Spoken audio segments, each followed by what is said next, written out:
Welcome to the second part of making my Frollo cosplay. Previously we have already made the gown and today we're going to start on the hat. Because it's of course the hat that makes Frollo such an iconic character. I want the hat to be big, but not ridiculously oversized. So let's see about that. And the interesting thing for this is, I will be drafting my own pattern. So without further ado, let's start crafting. I started out by measuring the circumference of my head to draw the middle circle, so I could draw the rest of the hat around it. It was quite a bit of trial and error, but after expanding the general triangular shape to the shape I wanted, I could draw the black and purple alternating strips. Cut that all up and you've got your pattern pieces.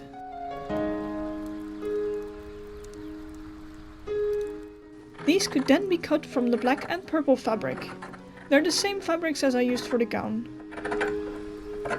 For the red lines I decided I'd use piping. However, I did not have any laying around, so with some red fabric that I had laying around, I decided to make my own. For this you can cut strips of fabric on the bias, pin in a bit of rope, and with a zipper foot, sew as close to the rope as possible. And with that, you have some usable piping. Then all the pieces could be sewn together around the outer edge. After which, the pieces can be sewn to each other, with a piece of piping sandwiched between the seams.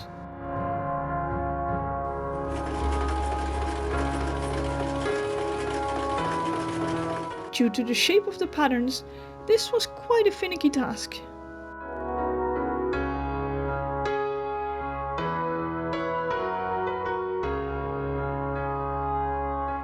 First, I sewed each neighboring piece to the next.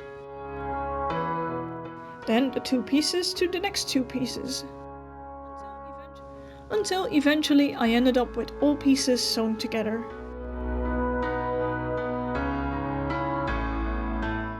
After turning the hat right side out, it was time to start thinking about the red streamer in the back. In the movie it is clearly a very lightweight fabric, however I prefer to go the use what you have route for this one. I used a heavier cotton instead.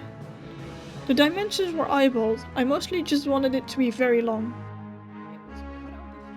It was cut out of fabric, double layered,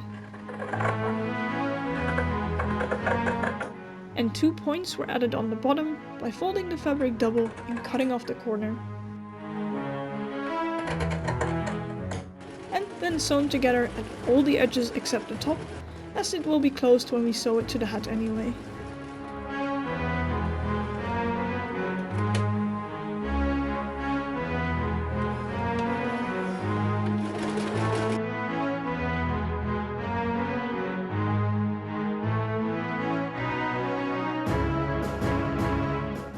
Then we can start on the actual hat part.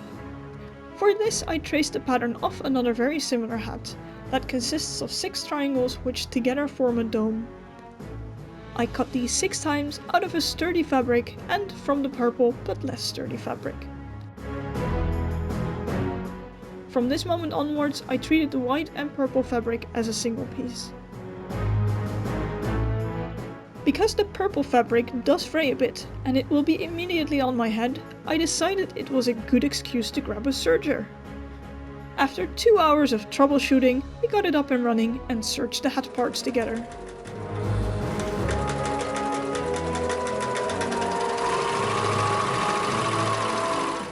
Resulting in this rather silly hat.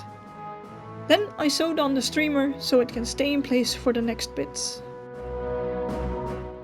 Because it is still easily accessible at this point, I started putting in bits of stuffing in the outermost corners. But plenty of space is left to easily attach the hat. Then the hat parts are attached together, leaving 3 gaps so we can finish the stuffing later. After sewing that together on the serger as well, the big stuffing party can start. Because of the size of the hat and to prevent floppiness, we need to make sure it is stuffed really well.